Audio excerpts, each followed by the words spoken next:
오늘 본문의 말씀 누가복음 12장 13절과 21절의 말씀, 여기에 다 우리가 속해 있는 말씀인 것 같아요. 어리석은 자라는 제목을 가지고 함께 은혜를 나누겠습니다. 우리는 어리석은 자의 삶을 사는 것이 아니라 내일을 여는 그런 사람들, 늘 소망의 문을 여는 그런 사람들이 되어야 될 줄 압니다. 오늘 한 사람이 말씀해 보니까 딱한 사정을 있었나 봐요. 그 딱한 사정이 뭐예요? 그 딱한 사정을 가지고 예수님께 찾아왔어요.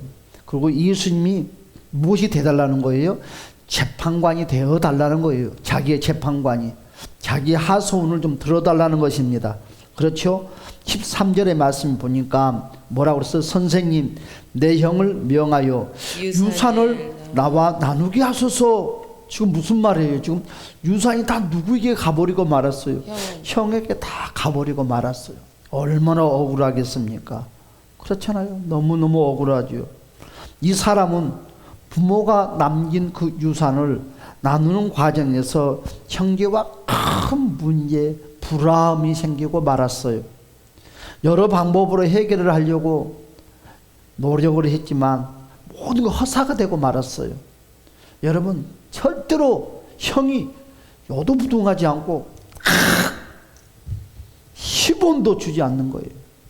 지금 명절이 다 끝났는데 그런 가정들이 번번하게 많이 있는 줄 압니다. 더 이상 자신의 힘으로는 이 문제를 해결할 수 없다는 것을 그가 깨달았어요. 여러분, 해결할 수 없는 한계를 그가 또한 느끼면서 마지막으로 예수 선생님께 찾아왔습니다. 여러분, 예나 지금이나 유산, 즉 돈에 대한 문제는 바로 원만히 여러분 해결하는 것은 쉽지 않은 것 같아요. 형제 간에도. 그렇죠? 자, 이 사람의 이야기를 들으신 예수님은 어떻게 했습니까? 된다 안 된다 말을 하지 않고 비유를 들어서 이 사람에게 이야기를 해줍니다. 뭐라고 이야기를 합니까? 어느 날 어떤 부자가 있다. 하루하루를 쌓아가는 재물을 그가 바라보면서 그 재물에 불어난 걸 가지고 그가 기쁨 속에 살았단다. 그리고 얼마나 재물을 많이 모았으면 그 창고에 가득 차서 이제 새로운 창고를 또 짓자고 하는 거예요. 그리고 더 많은 재산을 모으기 위해서 또 준비해서 그 재산을 모아간다는 것입니다. 여러분, 그가 날마다 기쁨 속에 사는 것입니다. 그 부자는 그 많은 재산이 앞으로 자기의 미래의 모든 것을 지켜줄 것이라고 그는 굳건히 믿었다는 거죠. 그런 사람이 참 많아요.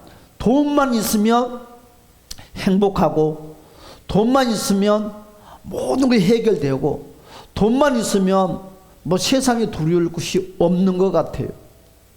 많은 사람들이 이 부자와 같은 생각들을 가지고 삽니다. 그러면서 이 부자가 뭐라고 그랬어요? 이제 좀 평안히 먹자. 고생했으니까 이제는. 그리고 이제는 좀 맛있는 것도 먹고 또 맛있는 술도 마시고 이제 풍악을 즐기면서 인생을 여러분 재밌게 살아야지. 그리 말을 합니다. 그런데 뭐라고 그랬어요? 우주 만물의 만유의 주인 되신 예수 그리스도께서 그 생명을 오늘 밤에 가져가 버리면 어떻게 되겠냐는 거지. 오늘 밤에 가져가 버리면 어떻게 되겠냐는 거지. 오늘 이 이야기를 합니다. 오늘 밤 하나님께서 그 부자의 영혼을 도로 찾으시면 그 많은 재물을 누구의 것이 되겠느냐. 어떤 분이 간증을 하는데 그런 간증을 하더라고요. 어느 날 병원에 갔더니 3일밖에 못 산다는 사형 선고가 떨어졌어요. 갑자기. 그런데 그 사형 선고가 떨어진 그 시간에, 그 오후 시간에 우편 배달부가 여러분 한 우편을 가지고 왔는데 뭐라고 왔냐면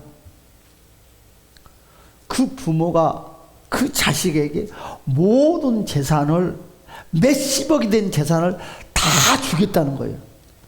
그것을 가져가라고 하는 거예요. 가져가라고. 여러분, 그 자식이 그 유산에 대해서 마음이 완전하게 다 내려지는 것입니다. 또한 그 자식은 열심히 공부를 했어요. 그리고 그리 말합니다. 학교에서 연락이 왔습니다. 박사 코스를 패스했으니까 앞으로 며칠 후에 학교로 박사학위를 받으러 오세요. 그리 소식이 들려옵니다. 그런데 그 박사학위가 자기에게 와도 기뻐할 수가 없는 거예요. 돈도 박사학위도, 또 그리 하고 싶었던 대학교 교수의 취업 자리가 또 학교에서 연락이 옵니다. 그것도 그 사람의 만족이 해결되지 않습니다. 오직 내 생명을 주관하는 이가 누군가? 그 어떤 누구도 돈도 박사학위도 명예도 그 사람에게 기쁨을 선사하지 못했다. 그렇습니다. 인생은 돈이 다인 것 같고 명예가 다인 것 같지만 생명보다 더 귀중한 것은 없습니다. 그러나 여러분, 그 생명을 여러분 주관하신 이가 예수 그리스도라는 것입니다. 그런데 우리는 이것을 실감을 하지 못하고 인생을 살아가는 사람들이 너무너무 많이 있습니다. 그렇죠? 그래서 예수님께서 이 사람의 질문을 들으시고 이 비유를 말씀하시는 그 이유가 과연 무엇일까요? 그렇죠? 이유가 누가복음 12장 13절부터 그렇죠? 이 사람의 문제와 이 비유와 무슨 관계성이 있을까요? 그렇죠? 예수님은 비유에 등장한 이 부자를 향하여 뭐라고 말했습니까? 어리석은 자여 그랬어요. 많은 사람들이, 어떤 사람들은 먹을 것도 먹지 않고 입을 것도 입지 않고 쉬어야 될 시간에 쉬지도 않고 열심히 일을 합니다. 그리고 집에 오면 날보다 쳐다보는 것이 통장만 쳐다보는 거예요. 그리고 밥을 먹지 않아도 잠을 자지 못하고 힘드는 삶을 살아도 통장만 쳐다보면 기쁘고 감사하는 거지. 그런데 어느 날인가 딱 되고 나서 허리 디스크, 관절, 각양각색의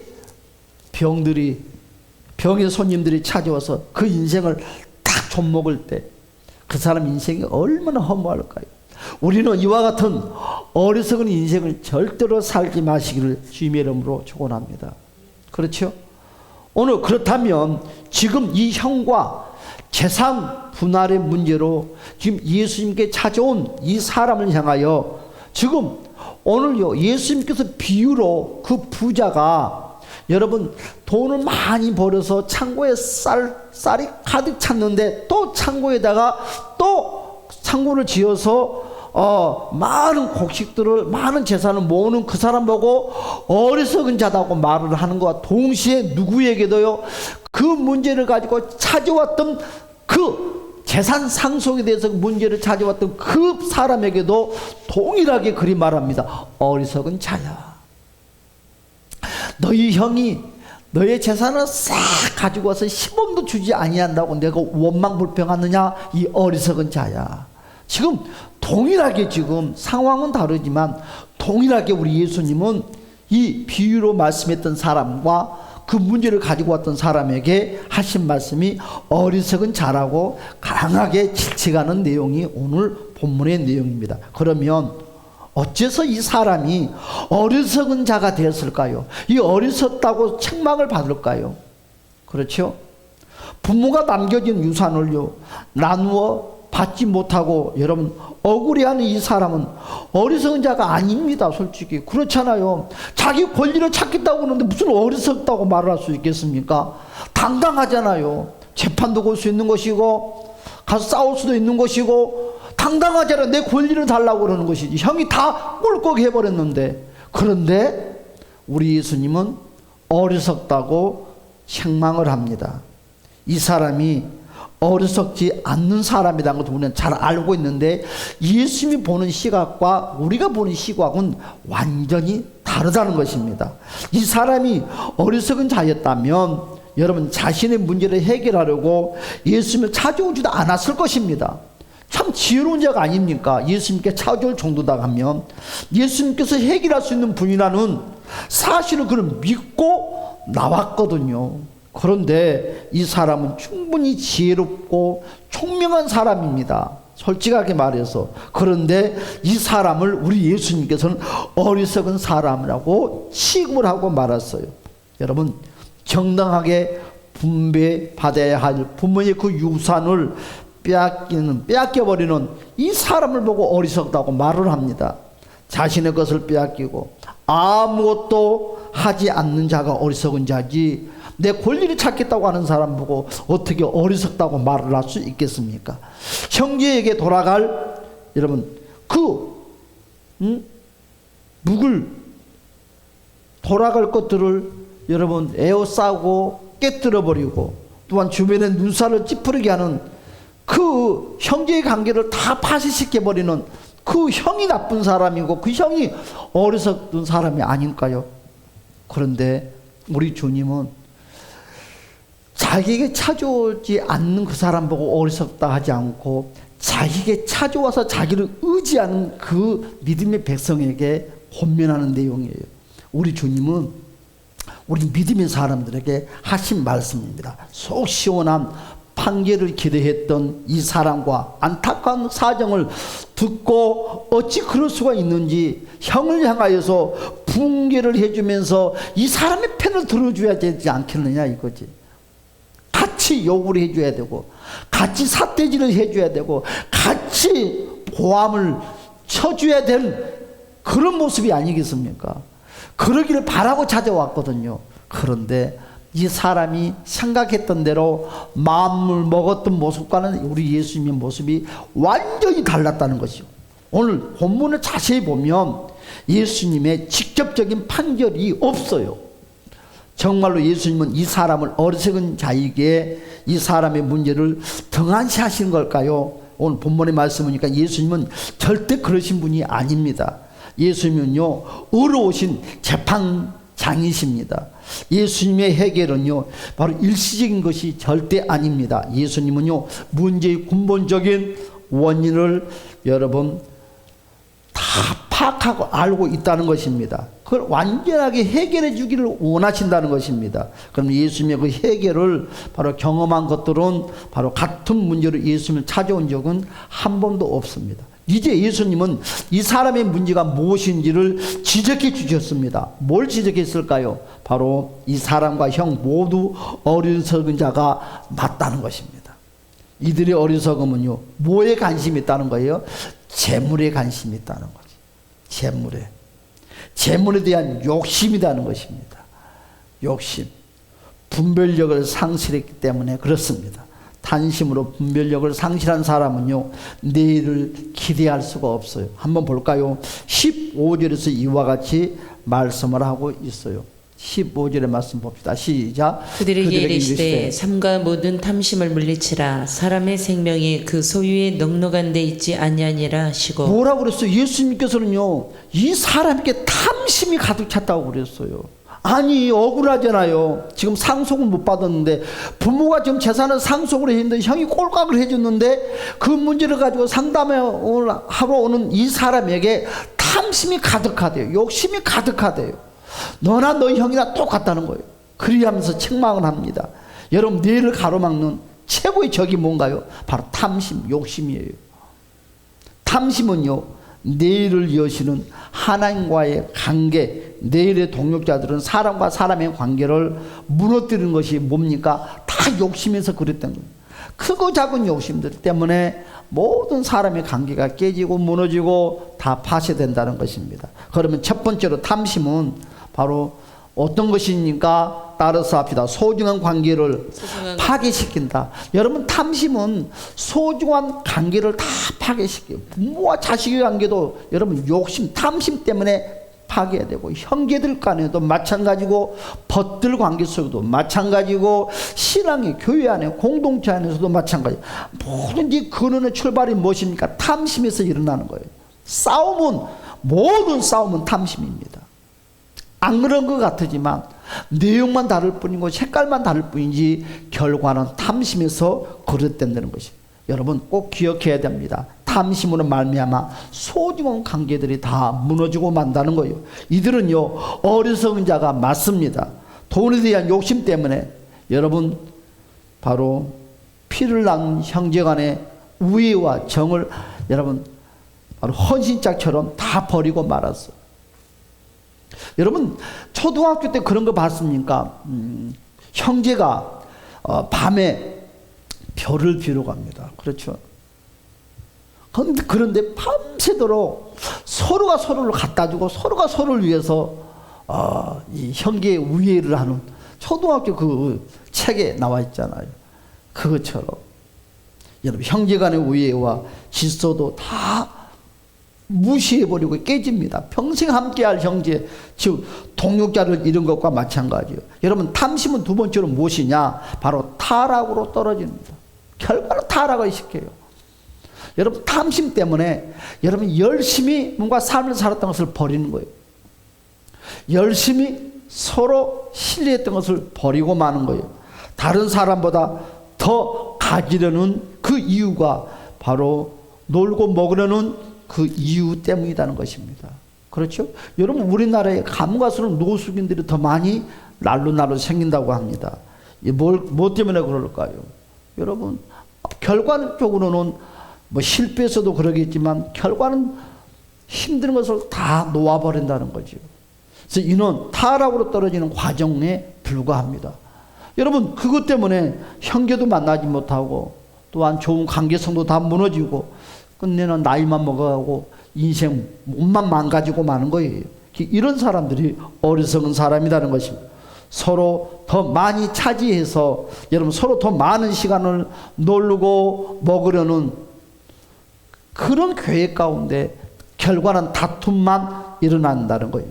여러분 세 번째는 무엇입니까? 탐심은 바로 미래를 잃어버린다는 거죠. 꿈을 잃어버리게 돼요. 꿈을.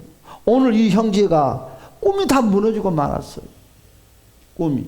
이들은요 그래서 어리석다고 우리 예수님께서 책망하는 것입니다. 이들은요 탐심으로 인해서 어떻습니까? 내일과 내세와 영혼의 문제는 전혀 관심이 없어요. 관심이 없어. 세상 말로 말하면 통장에 돈이 불어나는 것만 관심이 있는 거예요. 아파트 더 늘어가는 것만 관심이 있는 거예요. 땅이 더, 토지가 부동산이 늘어나는 것만 관심이 있는 거예요. 그러나 여러분 절대 그렇지 않아요. 그것이 내 인생의 행복이 될 수가 없어요. 조금은 눈과 사탕처럼 맛이 있을 줄은 모르나 여러분 세월을 오래 사는 사람들이 한결같이 하는 말이 아무것도 필요 없더라. 아무것도 필요 없더라. 어른들이 하는 말이에요. 돈 때문에 자신의 영혼이 내일 어찌 되는지 전혀 관심이 없이 사는 사람들. 여러분 저희 어머니가 병원에 입원을 했어요. 어제 입원을 했죠. 근데 이제 주일날이 한 11시 12시 되면 퇴원을 해요. 그러니까 교회로 올 수가 없어요. 저희 아버지가 있어서 제가 그리 물어봤어요. 주일날인데 아버지 교회 나오셔야지요. 근데 우리 아버지가 얼굴을 쳐다보니까 얼굴이 싹 굳어지더라고요. 그러면서 안 온대요. 안 갈란다 그러는 거예요. 우리 어머니가 옆에 있다가 왜 안 가시냐고. 가셔야지. 평상시에는 늘 교회 가고 싶다고 말씀하면서 막상 교회 나오라고 하니까 왜 안 가신다고 그러시냐고. 제가 그랬어요. 아버지 교회 나오세요. 주일날 집에 혼자 있으면 되겠냐고. 그리 하니까 맞이 못돼서 알았다. 그리 말씀을 하더라고요. 여러분 우리는 복음을 위해서 우리는 최선을 다해서 전해야 돼요. 최선을 다해서. 최선을 다해서. 우리에게 제일 소중한 것은 돈도 아니고 바로 복음입니다. 여러분 복음을 전하는 선구자가 되시기를 주님의 이름을 축복합니다. 절대 돈 때문에 내 영혼을 팔아서도 안 되고요. 돈 때문에 관계가 무너져도 안 되고요. 돈 때문에 사람과 사람의 관계가 원수가 돼도 안 되고요. 여러분 모든 것은 돈이라는 것 때문에 여러분 형제 사이, 부모와 자식의 사이 모든 관계가 다 무너지고 파시가 돼요. 돈이 참 좋긴 좋지만 그와 같이 우리의 인생을 어렵게도 만든다는 것입니다. 그래서 탐심이 자신의 생명이 죽어가는 것도 분별하지 못하게 탐심이 만들어간다는 거예요. 참 그래서 탐심이 무섭습니다. 좀 덜 벌면 어떻습니까? 좀 덜 가지면 어떻습니까? 정말 행복하게 살면, 우위 있게 살면 그것이 믿음이고 그것이 헌신이고 그것이 수고예요. 할렐루야. 그래서 네 번째로 예수님의 판결을 우리는 주목해야 됩니다. 여러분 어리석은 바로 탐심을 버려야지만이 현세와 내세에 대하여 지혜로운 삶을 살 수 있다는 것입니다. 뇌를 여시는 하나님과 관계가 여러분 놓치지 않기 위해서는 우리는 탐심을 버려야 돼요. 그래서 21절에서 뭐라 했습니까? 21절에서 이와 같이 말씀을 하고 있어요. 21절 다 같이 한번 볼까요? 21절 시작. 자기를 위하여 재물을 쌓아두고 하나님께 대하여 보유하지 못한 자가 이와 같으니라. 그렇죠? 자기를 위하여. 결과는 욕심은 자기를 위한 거예요. 자기를 위하는 거. 어리석은 탐심을 버려야지 현시와 내세가 여러분 기뻐할 수가 있어요. 여러분 그러면 오늘 우리 주변에도 이들과 같은 어리석은 사람들이 한둘이 아니다는 거예요. 그렇죠? 한두 사람이 아니에요. 탐심과 욕심을 버리지 못하고 여러분 돈에 대한 집착으로 여러분 모든 것을 잃어버리는 사람들이 우리 주변에 너무너무 많이 있습니다. 그의 주변에는 늘 돈에 대한 분쟁이 끊임없이 계속 여러분 진행되는 사람들이 너무너무 많이 있어요. 그는 많이 가지고 누리면서도 늘 부족하다고 하는 사람. 그렇죠? 늘 부족하다고 하는 사람. 그래서 수단과 방법을 가리지 않고 더 가지려고 물불을 가리지 않는 사람들.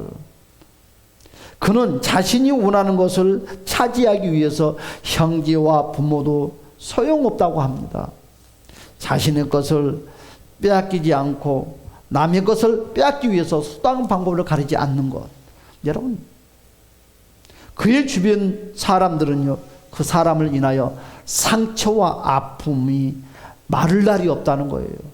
여러분 우리 욕심 때문에 상대방에게 여러분 절대로 마음에 상처를 주는 사람이 되어서는 아니 됩니다. 하지만 오직 자신만을 위할 뿐 주변 사람들에게 전혀 관심이 없는 사람들. 그렇죠? 더 큰 문제는요 믿음의 사람들 속에서도 이런 사람들이 너무 많이 있다는 거예요. 세상 사람과 별다를 거 없이 지금 나는 과연 어떤 삶을 살고 있는가. 그렇죠? 기중한 것은 내 자신이라는 거죠. 지금 나는 주변으로부터 어떤 평가를 받고 있는가. 과연 나는 지혜로운 사람인가 어리석은 사람인가. 그렇죠? 욕심을 버리고 주변을 돌아봐야 할 때입니다. 할렐루야. 여러분 욕심을 버립시다. 욕심을 버린다고 해서 흥청망청 쓰라는 것이 아니에요. 소중하고 또한 절대로 물질 때문에 상대방에 상처 주는 그런 사람이 되면 아니 됩니다. 여러분 탐심을 버리지 못하면 어리석은 사람이 되고 만다는 거예요. 결과적으로는 탐심은요 뭘 분별력을 잃게 만들거든요. 눈이 어두워지게 만들어요. 여러분 여유가 없는 삶을 살아요. 그렇죠? 주변 사람들로부터 손가락질 당하고 어떻게 됩니까? 전혀 의식하지 않고 살아요. 문제의식이 전혀 없다는 것입니다. 그래서 예수님은 이런 어리석은 사람도 여러분 버림을 당할 수 있음을 경고합니다. 그래서 우리는 첫 번째로 어떻게 합니까? 더 이상 어리석은 자의 삶을 절대로 살지 말자는 것입니다. 사람의 생명 가치가 그 소유에 넉넉한 데 있지 아니한다고 했습니다. 그래서 탐심을 버리고 자신의 가치를 높이시기 바랍니다. 할렐루야. 탐심과 욕심의 노예로 절대 살지 맙시다. 할렐루야. 돈만 생각하는 사람들, 이런 사람은 어리석으면서 벗어날 수가 없어요. 참 돈은 좋아요. 그러나 돈이 좋아 여러분 인생이 길게 될 수는 없어요. 두 번째, 믿음의 눈으로 자신의 모습을 항상 되돌아봅시다. 할렐루야. 그래서 내가 앞세우고 사는 것이 무엇인가 믿음의 눈으로 살펴봐야 될 줄 압니다. 믿음을 앞세우지 않으면 꼭 찾아온 손님이 있습니다. 그게 뭡니까? 바로 탐욕이란 문제가 찾아온다는 거죠. 그래서 수단과 방법을 가리지 않고 사는 사람들이 너무너무 많이 있어요. 그래서 우리는 수단 방법을 가리지 않고 사는 것이 아니라 수단 방법을 잘 정리를 해서 사는 사람이 돼야 됩니다. 세 번째 어떻게 됐습니까? 나와 끝까지 함께할 자들은 바로 누구예요? 결과는 부모와 형제들이거든요. 여러분, 내 가까이 있는 사람들이거든요. 그래서 우리 가까이 있는 사람들에게 항상 본이 될 수 있게끔, 덕이 될 수 있게끔, 여러분, 양손에 쥐고는 절대로 할 수가 없어요. 지금 내 곁에 있는 자들은 돈보다 더 소중한 사람들입니다. 내 주변에 있는 사람들을 돈보다 물질보다 소중하게 여길 때 좋은 것들이 이루어져요. 할렐루야. 여러분, 쌀이 비싸요. 그냥 이렇게 갖다 먹을 때는 아무것도 아닌 것 같은데 쌀을 사 먹으려고 그러면 비싸요. 쌀이. 그런데 참 희한하더라고요. 쌀을 들어오면 여기저기 나눠줬더니 그것이 또 들어오더라고요. 또 먹는 것도 나눠줬더니 하는 말이 뭐냐, 먹으면서 생각이 난대요. 그래서 한 개, 두 개가 다시 들어오더라고요. 여러분, 이것이 하나님의 말씀의 법칙입니다. 움켜쥐면 다 좋지요, 뭐 두고두고 먹으면. 그런데 베풀수록 여러분 주변에서 나에게 마음과 관심과 시선들이 다 모아진다는 거예요. 참 희한하죠. 모아져요. 그래서 이와 같은 마음이 너그러운 주님의 마음을 품는 우리 모두가 되었으면 합니다. 할렐루야. 지금 내 곁에 있는 사람들은 돈보다 소중하다는 걸 꼭 기억하시기 바랍니다. 이들의 탐심 때문에 놓치면 어리석은 사람에서 벗어날 수가 없어요. 여러분, 나누어야 될 것이 있다면 항상 나누어야 돼요. 그렇죠? 섬겨야 될 것이 있으면 당장 섬겨야 돼요. 여러분, 절대로 인생은 꽁 곳이 없어요. 가면 부메랑처럼 꼭 돌아오게 돼 있어. 좋은 것도 돌아오고 나쁜 것도 돌아와. 우리는 이왕이면 좋은 것이 돌아오는 모두가 됐으면 합니다. 갚아야 될 것이 있다면 절대 미루면 안 돼요. 갚아야 돼요.